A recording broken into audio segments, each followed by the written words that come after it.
मेरा नाम अंजलि है। यह कहानी मेरी बेटी आरोही और उसकी ज़िंदगी पर है। मैं बिजनौर के एक छोटे से कस्बे की रहने वाली हूँ। जब मैं विधवा हुई तो मेरे माँ बाप ने मेरी दूसरी शादी कर दी।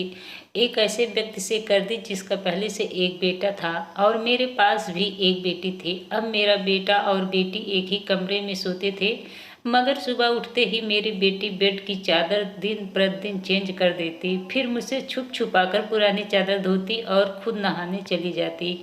कई बार तो मेरी बेटी बेहोश भी हो जाया करती थी। वह दिन ब दिन बहुत कमज़ोर होती जा रही थी। एक दिन सुबह उठकर मैं जल्दी से बेटी के कमरे में चली गई, मगर आगे का माहौल देखकर मैं शर्म से पानी पानी हो गई। दिल से एक ही विनती निकली, हे भगवान, ऐसा मंजर कभी किसी माँ को ना दिखाएं, क्योंकि वहाँ मेरा बेटा और बेटी। मैं शादी के 2 साल बाद ही विधवा हो गई थी। मैं उस वक्त मेरी उम्र 18 साल थी, क्योंकि मेरे माँ बाप ने मेरी शादी 16 साल की उम्र में ही कर दी थी। मैं अपने माँ बाप की इकलौती बेटी थी, मगर मुझे ऐसा लगता था मैं उन लोगों पर बहुत बड़ा बोझ थी, मानो जैसे ही उनकी बेटी ही ना हो। मेरे पैदा होने के बाद ही मेरी माँ की खुशी नहीं देख पाई थी और मेरे पिता, उनको तो बेटे की चाहत थी, इसलिए वह मुझे नापसंद करते थे और हमेशा ही मुझसे अलग रहते थे। मुझे दिल से प्यार नहीं करते थे। वह मुझे अपना मानते ही नहीं थे और मुझ पर बहुत गुस्सा करते थे। कुछ खानदानी खासियतों की वजह से मेरे पिता दूसरी शादी भी नहीं कर सके। बस इसी कारण वह मुझसे नफरत करते थे, हर वक्त मुझसे सख्ती से बात करते थे और इसी वजह से उन्होंने मेरी शादी ही जल्दी कर दी थी। मेरा पति सरकारी स्कूल में एक शिक्षक था। हमारी एक 3 साल की बेटी थी, मगर एक दिन विद्यालय से आते हुए रास्ते में उनका एक्सीडेंट हो गया और मौके पर ही उनकी मृत्यु हो गई। वह भी मेरा साथ छोड़ गए। वह दिन मेरे लिए किसी कयामत से कम ना था। मुझ पर तो परेशानियों के पहाड़ ही टूट पड़े थे। कुछ दिन गुजरने के बाद मेरे सास ससुर ने भी मुझे मेरे माँ बाप के घर भेज दिया। शायद उन पर भी बोझ ही थी। वह भी मुझे अच्छा नहीं समझते थे। उनके ख्याल में मैं मनहूस औरत थी। मैंने ही जैसे उनके बेटों को मार दिया हो।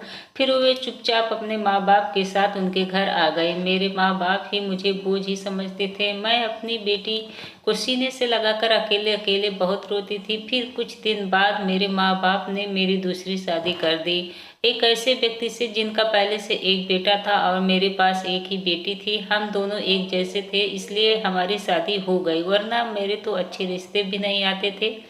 उसका बेटा मेरी बेटी से 1 साल छोटा था। उसके बेटे का नाम अभिषेक था और मेरी बेटी का नाम आरोही था। हम लोग साथ ही रहने लगे और वक्त इसी तरह गुजरने लगा। देखते ही देखते आरोही 16 साल की हो गई और अभिषेक 15 साल का। जब अभिषेक के पिता का देहांत हो गया, वह भी इस दुनिया से चले गए। मतलब मेरे दूसरे पति, उनकी हमेशा ही तबीयत खराब रहती। इस तरह बीमारी ने उन्हें घेर रखा था, लेकिन उनकी बीमारी के साथ जैसे तैसे बसर हो रहा था। उसके जाने के बाद मानो जैसे कि घर की रौनक ही उड़ गई हो। हमारा अपना मकान था, इसलिए किराए की चिंता ना होती थी और मेरे घर में एक किराना की छोटी सी दुकान थी। एक दिन हम सब सो रहे थे, फिर अचानक से बहुत जोर से आवाज आई। मेरा तो दिल बैठ गया। मैं बहुत घबरा गई और डर भी गई थी। मैंने देखा यह आवाज़ तो अभिषेक के कमरे से आई है। मैं उसके कमरे की तरफ दौड़ी।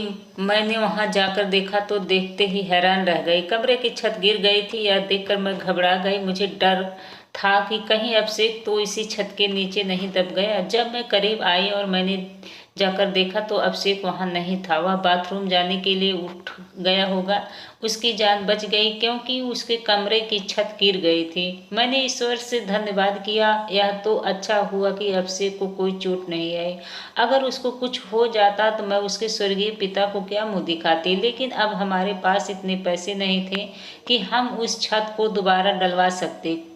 कमरे का तो कबाड़ा ही बन गया था। सारी छत गिर चुकी थी और हमने उसको उसके हाल पर ही छोड़ दिया। उसके बाद मैंने अपने लिए अपना बिस्तर रसोई में ही डाल दिया और कमरे में दोनों बच्चों को सोने के लिए कहा, क्योंकि बाहर ही बहुत ज़्यादा सर्दी थी और बाहर कोई सो भी नहीं सकता था।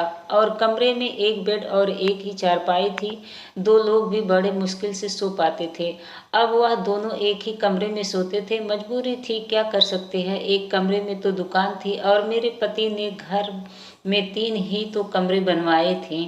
यूँ तो हम 3 लोग के हिसाब से कमरे ठीक थे, लेकिन एक कमरा दुकान के लिए भी ज़रूरी था। अब मजबूरी थी, क्या कर सकते थे, गुजारा तो करना था।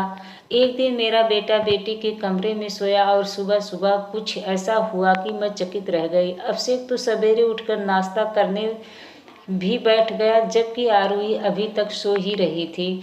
वह तो इतनी देर तक नहीं सोती, लेकिन आज वह इतनी देर तक क्यों सो रही है? उसकी आदत थी कि वह सुबह जल्दी उठ जाया करती थी। मैंने उसको आवाज़ भी दी तो वह उठ नहीं रही थी। थोड़ी देर के बाद मैंने उसके कमरे में जाकर देखा तो पता चला कि यह बेहोश हो चुकी थी। मैं बुरी तरह से घबरा गई और उसको क्या हो गया, मैं फौरन अभिषेक को बोला कि पास के ही डॉक्टर को घर बुला लाओ। डॉक्टर आया तो डॉक्टर ने कहा यह बेहोश हो गई है। लड़की काफ़ी कमज़ोर है, खून की भी कमी है। कोई भारी काम इससे मत करवाना, बस आराम ही करवाना। फल, अच्छा खाना वगैरह खिलाइए, ठीक हो जाएगी। अब आरोही को होश आया तो मैं उसके पास गई और मैंने उससे पूछा कि तुम्हें क्या हो गया था। वह कहने लगी कि बस ऐसे ही बैठे बैठे मुझे चक्कर आने लगा और मैं बेहोश हो गई थी। मैंने अपनी बेटी को कहा कि तुम आराम करो, मैं तुम्हारे लिए नाश्ता बनाकर लाती हूँ। जब मैं नाश्ता लेकर आई तो मैंने जाकर देखा वह अपने कमरे में नहीं थी और कमरे के बिस्तर पर चादर भी नहीं थी। मैंने बाहर जाकर उसको देखा तो वह उसी चादर को बैठकर ही धो रही थी। मैंने उससे पूछा, तुम यह चादर क्यों धो रही हो? तुम्हारी तबीयत ठीक नहीं है, डॉक्टर ने तुम्हें आराम करने के लिए कहा है। मैं उसे पर चिल्लाई और कहा, यहाँ से उठ जाओ अपने कमरे में और नाश्ता करो, कुछ खाओ पियो तो ठीक हो जाओगी। उसने कहा, नहीं, मुझे यह चादर जरूरी धोनी है। बिस्तर पर बिछाने के लिए हमारे घर में एक ही तो चादर है। मैंने कहा कि अचानक से यह चादर धोने का भूत तुम्हारे सर पर सवार क्यों हो गया है? इतनी तो चादर गंदी नहीं है जो तुम इसको धोने बैठ गए। छोड़ दो, मैं खुद इस चादर को धो दूंगी। उठो यहाँ से। मेरी बात नहीं मानी और चादर को छत पर सुखाने के लिए चली गई। उसके बाद ही उसने नाश्ता किया। फिर थोड़ी देर के लिए वह सो गई और अभिषेक भी काम पर जा चुका था। उसको मैंने सिर्फ मैट्रिक तक ही पढ़ाई करवाई थी और वह एक कपड़े की दुकान पर काम करता था। वह बहुत ही मेहनती था। घर वाले दुकान तो मैं खुद ही चला लिया करती थी। वैसे भी उस दुकान में ज़्यादातर बच्चे ही आते थे। दिन इसी तरह गुजर गया और उस दिन अभिषेक ने मुझसे कहा, आज मैं खाना खाकर आया हूँ। वह देर से आया था और आरोही भी पहले से ही कमरे में सो चुकी थी। वह भी जाकर कमरे में सो गया। मैंने भी रसोई में अपनी चारपाई डाल रखी थी। जगह बदलने की वजह से मुझे नींद नहीं आ रही थी। अपने पति को याद कर रही थी। दूसरा पति बहुत अच्छा था, मेरा बहुत ख्याल रखता था। उसने कभी भी मुझे पहली शादी का ताना नहीं दिया था और मेरी बेटी को वह हमेशा अपनी ही बेटी समझता था। और मैंने भी अभिषेक को कभी नहीं बताया था कि वह मेरा सौतेला बेटा है। उसने भी मुझसे अपने हिस्से का प्यार ले लिया था। वह मुझे सगी माँ से भी ज़्यादा प्यार करता था और मेरा कहना भी मानता था। वह उस घर में अकेला ही मर्द था। वह हमारा इकलौता ही सहारा था, वरना हम दो औरत कहाँ जाती। काम भी अच्छे तरीके से कर रहा था। मैंने उससे कहा भी था कि वह आगे अपनी पढ़ाई प्राइवेट पढ़ ले, क्योंकि अगर उसके पास कोई अच्छी डिग्री होगी तो नौकरी भी अच्छी मिल जाएगी। वह मेरी बात मान लेता था। सुबह सुबह फिर से कुछ ऐसा हुआ कि मैं हैरान रह गई। आरोही फिर से बेहोश हो चुकी और इस बार तो उसकी शक्ल देखकर लग रहा था जैसे उसके जिस्म का सारा खून ही खींच लिया गया हो। बिल्कुल पीली पड़ गई थी। फिर मैंने डॉक्टर को बुलवाया। डॉक्टर ने वही बात कही कि मैंने आराम करने को कहा था। इसको खाने में क्या खिलाया था आपने? मैंने उनको सारी बात बताई। मैंने कहा कि वही दाल सब्जी खिलाई थी और फल भी खिलाए थे। पूरा दिन कोई काम भी नहीं करवाया था। तो डॉक्टर ने कहा कि दोबारा से कैसे इतनी कमजोरी हो गई। आप इस बात को सीरियस लीजिए, नहीं तो आपकी बेटी की जान को खतरा हो सकता है, क्योंकि इस तरह से अचानक बेहोश हो जाना और कई घंटों तक बेहोश रहना कोई मामूली बात नहीं है। डॉक्टर ने सख्ती से सारी बात बताई और कुछ देर बाद वहाँ से चले गए। फिर जब आरोही को होश आया तो मैंने उससे कहा कि तुमने फिर से अब कोई काम किया तो मुझसे बुरा कोई नहीं होगा। लेकिन थोड़ी देर बाद जब मैं उसके कमरे में दोबारा गई तो मैं यह देखकर हैरान हो गई कि वह क्या कर रही है। वह तो फिर से बेड की चादर को धो रही थी। इस बार मैं उसे दूर से ही देख रही थी, क्योंकि जो भी वह कर रही थी वह सब कुछ मामूली नहीं था। वह बेहोशी से उठकर चादर को धोना शुरू कर देती थी। यह सब क्या हो रहा था? यह सब क्यों कर रही थी? जब से मेरे बेटे ने उसके कमरे में सोना शुरू किया था तभी से वह ऐसा ही कर रही थी, और बेहोश भी तभी से हो रही थी। अभिषेक उसके लिए तो सौतेला ही भाई, लेकिन बचपन से दोनों एक साथ ही पले बड़े हैं। उन दोनों में तो सगे भाई बहनों जैसी मोहब्बत ही थी। फिर ऐसा क्या हो रहा था? मेरी बेटी की तबीयत दिन ब दिन क्यों खराब होती जा रही थी? मैं रोती और सोचती रहती, यह सब क्यों कर रही थी? जब से मेरे बेटे ने उसके कमरे में सोना शुरू किया था तभी से वह ऐसा कर रही थी, और बेहोश भी तभी से हो रही थी। अब से उसके लिए तो सौतेला ही भाई, लेकिन बचपन से दोनों एक साथ ही पले बड़े हैं। उन दोनों में तो सगे भाई बहनों जैसी मोहब्बत थी। फिर ऐसा क्यों हो रहा था? मेरी बेटी की तबीयत दिन ब दिन क्यों खराब होती जा रही थी? मैं रोती और सोचती रहती, यह सब क्यों हो रहा है? एक औरत कमज़ोर तब होती है जब वह बच्चा पैदा करती है, तो उसके अंदर बिल्कुल भी ताकत नहीं रहती है। लेकिन जवान लड़कियां यूं बेहोश होने लगे, यह तो कोई नॉर्मल बात नहीं थी। दूसरे ही दिन उसने चादर धोकर छत पर सुखाई। वह आसपास भी उसे देख रही थी कि जैसे मैंने उसे देखा तो नहीं है। मैं रसोई की खिड़की से यह सब कुछ देख रही थी। मैंने भी उसको ऐसा एहसास नहीं होने दिया जैसे मैं उसको देख रही हूँ। लेकिन मेरी बेटी कर क्या रही थी? वह फिर से बिस्तर पर आकर लेट गई और उसने अपने ऊपर वाली चादर को ओढ़ लिया ताकि मुझे कुछ पता ना चले नीचे वाली चादर है या नहीं। मुझे नहीं पता था। मैंने उसको नाश्ता करवाया और दवाई दी। दुकान अच्छी नहीं चल रही थी। हमारी दुकान पर कोई ग्राहक नहीं आता था। सिर्फ बच्चे ही गोलियां टाफियां लेने आते थे, जो 5-10 रुपए देकर चले जाते थे। इसी तरह से तो काम नहीं चलने वाला था। मैं बहुत परेशान थी, लेकिन यह बात मैंने अपने बच्चों को भी नहीं बताई। अभिषेक को भी कुछ नहीं बताया, क्योंकि वह पहले ही नौकरी कर रहा था। अब अगर ऐसे में यह बात बता दी तो वह और भी ज़्यादा परेशान हो जाता। लेकिन मैं खुद बहुत परेशान हो गई थी। ऊपर से डॉक्टर ने कहा था बेटी को अच्छी चीज़ें खिलाओ, लेकिन घर में तो दाल रोटी के भी पैसे पूरे नहीं हो रहे थे। घर का खर्चा करना बहुत मुश्किल हो रहा था। लेकिन एक दिन कुछ बहुत ही अजीब हुआ। मैंने अपने बेटे अभिषेक और आरोही को कुछ ऐसी बात करते हुए सुना जिसकी मुझे बिल्कुल भी समझ नहीं आई। मेरे बेटे ने कहा, तुमने तो अभी से ही अपनी तबीयत खराब कर ली। इस तरह तो नहीं चलेगा। अगर तुम्हें इतनी परेशानी हो रही है तो फिर हम यह सब नहीं कर सकते। मेरी बेटी ने कहा कि नहीं, मुझे यह काम करना है। इसी तरह के मौके बार बार नहीं मिलते, और मुझे क्या पता था कि मेरे साथ यह सब कुछ हो जाएगा। मुझे तो पता ही नहीं था मेरे अंदर इतनी ही ताकत नहीं है।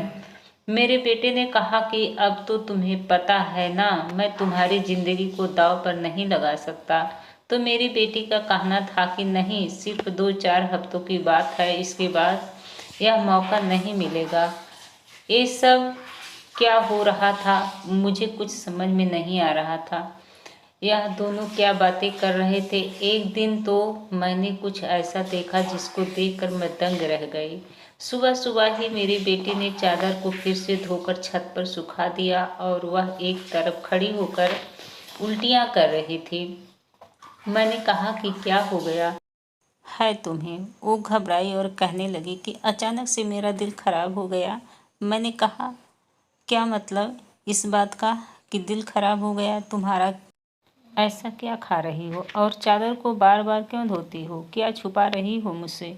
अगर मुझे पता चला कि तुमने कोई ऐसी वैसी हरकत की है जिससे मेरी और तुम्हारे पापा की इज्जत दांव पर लग गई है, तो मैं तुम्हें कभी माफ़ नहीं करूँगी। मेरी बेटी हैरान रह गई। उसने कहा, माँ, आप किस तरह की बातें कर रही हैं? ऐसा कुछ नहीं है जैसा आप सोच रही हैं। लगता है आज आपने कोई फिल्म देखी है या किसी ने आपके कान मेरे खिलाफ भर दिए हैं जो आप इस तरह की बातें कर रही हैं। मैं ऐसा क्या करूँगी? और अगर मैंने इस चादर को धो दिया है तो क्या हो गया? चादर गंदी हो गई थी, बस इसलिए धो दिया। आपको तो पता है कि कई दिन से मेरी तबीयत खराब है, तो दवाई खाने की वजह से मेरे पेट में भी खराबी हो रही है। अगर मुझे उल्टियाँ आ गई तो इसका और कोई मतलब नहीं है। मेरी बेटी मुझसे इस तरह से बात कर रही थी। मैंने उसके मुंह पर थप्पड़ दे मारा और वह जमीन पर गिर गई। तभी अचानक अभिषेक भी आ गया। उसने कहा कि माँ, आप ये क्या कर रही हैं?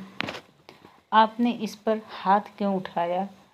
तो मैंने उससे कहा, हाँ, मैंने इसको मारा है, इस पर हाथ उठाया ही। ऐसा तो मुझे बहुत पहले ही करना चाहिए था, लेकिन अभी मैं पूरी तरह से बात तह तक नहीं पहुंची हूँ। जिस दिन मुझे पता चल गया तुम दोनों के बारे में, उस दिन देखना। अब मुझे खुद पता नहीं था कि मुझे क्या हो गया था। मेरे दिल में जो बात आ रही थी मैं वही बोलती जा रही थी, जो कि मुझे इस तरह नहीं करना चाहिए था। रात को अचानक मेरी आँख खुली और मैंने देखा कि मेरे बच्चे के कमरे की लाइट जल रही थी। उस वक्त वह क्या कर रहे थे? उनको तो इस समय सो जाना चाहिए था और मुझसे तो शाम को कह रहे थे कि आज हम जल्दी सो जाएंगे। मैं जब कमरे के करीब गई तो वह ना सिर्फ जाग रहे थे बल्कि बातें भी कर रहे थे। किसी बात पर बहुत ज़्यादा खुश हो रहे थे। मेरा बेटा कह रहा था कि तुम बहुत खुशकिस्मत हो। बेटी कहने लगी कि हाँ, खुशकिस्मत तो हूँ, लेकिन अभी कल फिर से जब मेरी तबीयत खराब होगी तो माँ मुझे देखकर बहुत परेशान हो जाएंगी। कब तक ऐसा झूठ बोलेंगे? बेटा बोला, बस कुछ दिन और कर लेते हैं, फिर सब ठीक हो जाएगा। मैं उनकी बातें सुनकर हैरान रह गई। आज मुझसे नहीं रहा गया। मैंने कमरे के दरवाजे को खोलने की कोशिश की तो मैं हैरान रह गई। उन्होंने दरवाजे को अंदर से बंद क्यों किया था? क्या वजह थी दरवाजा बंद करने की? वैसे भी आज मौसम बदल रहा था, उनको दरवाजा खोलकर सोना चाहिए था। मैंने दरवाजे पर बार बार दस्तक देना शुरू कर दिया, लेकिन इस तरह से दस्तक देने के बावजूद भी उन लोगों ने दरवाजा खोलने में आधा घंटा लगा दिया। और उसके बाद जब मैंने कमरे में देखा तो उनके अलावा कमरे में कोई भी नहीं था और वह दोनों ऐसी शक्ल बनाकर बैठे थे जैसे नींद से जागे हैं।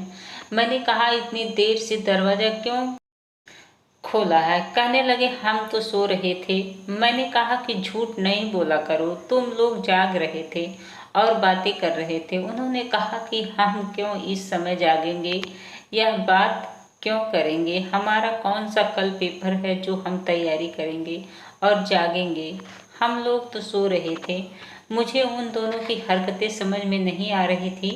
मेरे पास बोलने के लिए कोई शब्द नहीं थे। मुझे उनकी बात समझ में नहीं आ रही थी क्योंकि उन दोनों तो ऐसे ही बैठे थे जैसे नींद से अभी अभी जागे हों। उसके बाद मैंने उसको कुछ नहीं कहा और वहां से चली गई, लेकिन मैं सोचती थी कि कोई ना कोई गड़बड़ तो जरूर है। मैं यह देखकर हैरान रह गई। एक दिन मेरी बेटी के बाजू में नीले के निशान थे, यह तो जख्म के निशान थे। समझ नहीं आ रहा था उसे क्या लगा था। मैंने उससे पूछा तो उसने कहा कि छुरी लगी है, लेकिन छुरी तो उंगली पर लगती है, बाजू पर नहीं। मेरी बेटी कोई ना कोई बात ऐसी है जो मुझसे छुपा रही थी। कभी बेहोश हो जाती थी, कभी उसके शरीर पर अजीब अजीब तरीके के निशान होते थे और कभी उठकर अपने बेड की चादर धोने लग जाती थी और मुझे कमरे में जाने नहीं देती थी। मेरा दिमाग जिस तरह जा रहा था मैं वैसे सोचना नहीं चाहती थी। मेरी गलती थी। मैंने तो आग और पानी को क्यों एक साथ रखा? मुझे ऐसा नहीं करना चाहिए था। मैंने सोच लिया कि मुझे क्या करना है। जवान लड़का लड़की को मुझे एक साथ एक ही कमरे में नहीं सोने देना चाहिए था। गलती तो मेरी ही थी। मुझे ही इन सब बातों का ध्यान रखना चाहिए था। अब से तो आरोही का सौतेला ही भाई था। नियत बदलते देर नहीं लगती। जवानी की इस उम्र में बच्चे बुरी संगत में पड़ ही जाते हैं। सगा भाई तो सगा होता है और सौतेला भाई सौतेला, तो फिर मैं कैसे सौतेले भाई बहन को एक साथ एक ही कमरे में सुला रही थी। यह मेरी ही गलती है। जब हम ही बच्चों पर ध्यान नहीं देंगे, परेशानियां तो पैदा ही होंगी। अच्छी बुरी बातों का ध्यान तो हमें ही रखना होता है। बच्चे तो नादान होते हैं और नादानी में ही बहुत सारी गलतियां कर बैठते हैं।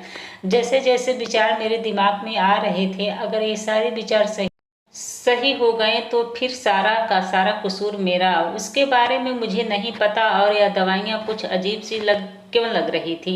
मेरी बेटी ने भी वह दवाइयाँ फौरन से पकड़ ली और उनको अपने दुपट्टे के पल्लू में छुपा लिया। बेटे ने कहा कि रात को सोने से पहले खा लेना, तो फिर अगले दिन तुम बेहोश बिल्कुल भी नहीं होंगी। और 2-3 दिन तक तो मेरी बेटी वाकई बेहोश नहीं हुई, लेकिन उसके बाद शायद उसकी वह गोलियां खत्म हो गई और एक दिन बाद फिर वह बेहोश हो गई थी।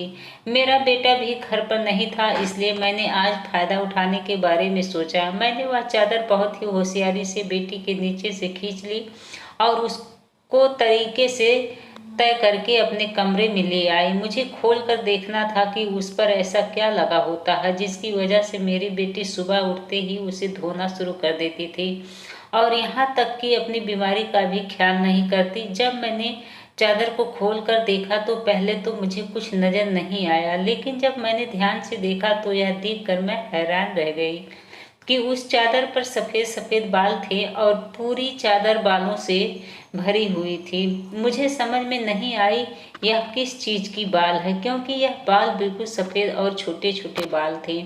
मैं हैरान हो गई, लेकिन मुझे यह बात समझ में नहीं आई। मैं सोचती रही कि यह सब क्या हो रहा है।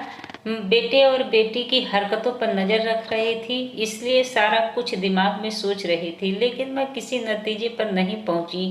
तब तक मेरी बेटी को यह पता चल ही गया कि चादर मैंने देख ली है, तो वह मेरे पास आकर बैठ गई और कुछ अजीब सी घबराई हुई नजर आने लगी। उसके बाद मैंने उससे पूछ लिया कि क्या बात है, क्यों परेशान लग रही हो। तो उसने कहा कि माँ, वह चादर कहाँ है। वह माँ ने कहा, वह तो मैंने धोकर डाल दी है। ये कहकर वो मेरे पास से जाने लगी, तो मैंने उसका हाथ पकड़कर उसे रोक लिया और मैंने कहा कि मैं सब कुछ देख चुकी हूँ। उस चादर पर जो भी लगा हुआ था मुझे बता दो, यह सब कुछ क्या हो रहा है। तुम मुझसे क्या छुपा रही हो। इतने दिनों से मैं बहुत परेशान हो गई हूँ, मेरे दिमाग में बुरे ही विचार आ रहे हैं। वो मेरे पास बैठ गई और फिर मेरी बेटी ने मुझे ऐसी बात बताई कि मेरे कदमों तले जमीन निकल गई। मेरी बेटी ने मुझे बताया कि माँ, जैसा आप समझ रही हैं वैसा बिल्कुल भी नहीं है। दरअसल हमने देख लिया था कि इस घर के हालत अच्छे नहीं चल रहे थे।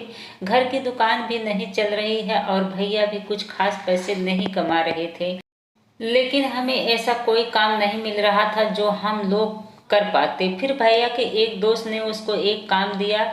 दरअसल उसने कुछ बहुत ही नस्ल किस्म की बिल्लियों के बच्चे रखे हुए थे, जो कि 3 से 4 के तादाद में थे, लेकिन उनको संभालना उसके बस से बाहर था। इसलिए उसने हमें उन बच्चों को संभालने का काम दिया और उस काम के लिए बहुत सारे पैसे दिए। दरअसल भैया भी पूरा दिन वहीं होते थे, लेकिन रात में भाई को आराम भी करना होता था, इसलिए उन बिल्लियों के बच्चों को कमरे में ले आते थे और मैं उनको संभाल लेती थी। उन्हीं के बाल सुबह चादर पर लगे हुए थे, जिसको मैं सुबह को धो देती, क्योंकि हमें पता था कि आपको इस तरह की चीज़ें अच्छी नहीं लगती और हम आपको ये सब कुछ बताना भी नहीं चाहते थे।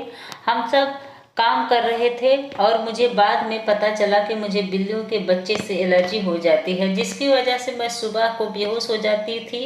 भैया ने मुझे जो दवाइयाँ लाकर दी थी वह ऐसी चीज़ की थी ताकि मेरी एलर्जी कम हो जाए। माँ, भैया का वह दोस्त बहुत अमीर है और वह इस काम के हमें बहुत ज़्यादा पैसा भी दे रहा था। वह हमें एक दिन के 1,000 रुपये दे रहा था और आज उन बच्चों के हमारे घर आखिरी दिन था, क्योंकि अब वह उन्हें लेकर दूसरे शहर चला गया है और हमने इतने पैसे कमा लिए हैं कि हम उस घर की छत को डलवा सकते हैं और घर का कुछ राशन भी ला सकते हैं। हमें पता है कि आपको पालतू जानवर पसंद नहीं है, इसलिए हमने आपको यह बात नहीं बताई थी, लेकिन आपको तो ना जाने हमारे बारे में क्या क्या सोच लिया है। हम पर इतना शक किया है आपने। हमारे बारे में जो बातें की वह हमारे दिल में तीर की तरह जाकर लगती थी। मैं जानती हूँ कि मेरा सौतेला भाई है, लेकिन वह मेरे सगे भाई से भी बढ़कर है। उसने हर बार सिर्फ हमारे बारे में सोचा है, जबकि देखा जाए तो हम उसके क्या लगते हैं। उसका पिता तो इस दुनिया से जा चुका है और उसके अपने रिश्तेदार भी तो हैं जो कि हमसे बहुत ज़्यादा अमीर हैं। वह उनके साथ भी जाकर तो रह सकता था, लेकिन फिर वह हमारे साथ रहता है क्योंकि वह हमें कभी अकेला नहीं छोड़ना चाहता है। उसने हमेशा मुझे अपनी सगी बहन ही माना है। उसने कभी मुझसे कोई गलत बात नहीं की है और हमारा साथ भी देता है। हमारे लिए बहुत कुछ करता है। पूरा दिन वह काम करता है, रात को मैं उसकी मदद करती थी। वह कहता कि वह रात में भी सब कुछ कर लेगा, दिन भर तो बेचारा मेहनत करता था। इसलिए मैंने उसको कहा, रात को तुम आराम किया करो, बच्चों को मैं देख लूंगी। इसलिए मैं उसकी मदद कर रही थी। मुझे यह सुनकर बहुत ही ज़्यादा अफसोस हुआ और मुझे खुद पर बहुत गुस्सा ही आ रहा था। मैंने अपने बच्चों के बारे में क्या क्या सोचा। मैं अपने बच्चों के बारे में जितना गलत सोच रही थी, मेरे बच्चे उससे भी कई ज़्यादा गुना अच्छे हैं। इतनी गलत बात मैंने उसके बारे में सोची जितनी मुझे सोचना ही नहीं चाहिए था। हमने यह बात अभिषेक को नहीं बताई, आरोही ने भी उसको नहीं बताई कि मुझे सारी बात का पता चल गया। क्यों अब यह काम ऐसे भी खत्म हो गया था और मैं उसकी नज़र में और ज़्यादा गिरना नहीं चाहती थी। कुछ दिन बाद अभिषेक ने उस कमरे की छत डलवा दी और हमारा घर का कमरा ठीक हो गया। धीरे धीरे हमने बहुत मेहनत की। मेरी बेटी ने भी घर में बच्चों को ट्यूशन पढ़ाना शुरू कर दिया थे। हमारे हालत पहले से बेहतर होने लगे थे। धीरे धीरे इतने बेहतर हो गए कि हमारे घर में कोई तंगी नहीं रही थी। मेरे साथ ज़िंदगी ने बहुत बुरा किया था, लेकिन अच्छा यह किया कि मुझे बहुत ज़्यादा नेक और अच्छे बच्चे दिए, चाहे वह मेरे अपने थे या पराए। ईश्वर की कृपा ने मेरे दोनों बच्चे बहुत ही मेहनत हैं और इस बात को समझते हैं कि अभी उनकी मेहनत के दिन पर हाथ रखकर नहीं बैठ सकते, क्योंकि उनके सर पर पिता का साया नहीं था और मैं भी कुछ खास नहीं कर सकती थी। इस बात को उनको एहसास था और यह एक बहुत बड़ी बात है। ईश्वर की कृपा है कि अब सब कुछ ठीक हो गया। ऊपर वाले का लाख लाख शुक्रिया। जैसा मैं सोच रही थी वैसा कुछ नहीं हुआ, लेकिन ऐसा भी हो सकता था। अगर ऐसा होता तो मैं कहाँ जाती। बस आखिर में इतना कहना चाहूँगी, जो ऊपर वाला चाहता है होता वही है। हमारे बच्चे बहुत समझदार हैं, उनके दिल में कोई ऐसी बात नहीं है, लेकिन फिर भी मैं ऐसी माँओं को नसीहत करूंगी, बच्चों के साथ हमें इस मामले में थोड़ी एहतियात जरूर करें और वह गलती ना करे जो मैं अपने बच्चों के साथ की। मुझे दोनों को एक कमरे में रखना नहीं चाहिए था, क्योंकि जो ना हुआ और वो हो भी सकता था। अगर वह हो जाता तो सब कुछ खत्म हो जाता। मेरे बच्चे तो समझदार थे, शायद मेरे साथ इसलिए ऐसा नहीं हुआ। आपने बच्चों का ध्यान रखें, उनकी ज़िंदगी पर भी ध्यान रखें और कब क्या कर रहे हैं इस बारे में पूरी जानकारी रखें। बच्चों पर प्यार करने के साथ साथ थोड़ी सख्ती भी रखें और क्या गलती कर रहे हैं इन सब बातों का ध्यान रखें। जब बच्चे जवान हो जाएं तो उनका बिस्तर अलग कर देना चाहिए। आपसे भी यही सब कहूँगी, अपने बच्चों का ध्यान रखें। दोस्तों, उम्मीद करती हूँ कि आपको हमारी कहानी पसंद आई होगी। कहानी पसंद आई हो तो वीडियो को लाइक करें, चैनल पर नए हैं तो चैनल को सब्सक्राइब करें और हाँ, नोटिफिकेशन बेल को जरूर दबाएं ताकि अगली अपडेट सबसे पहले आपको मिले। धन्यवाद।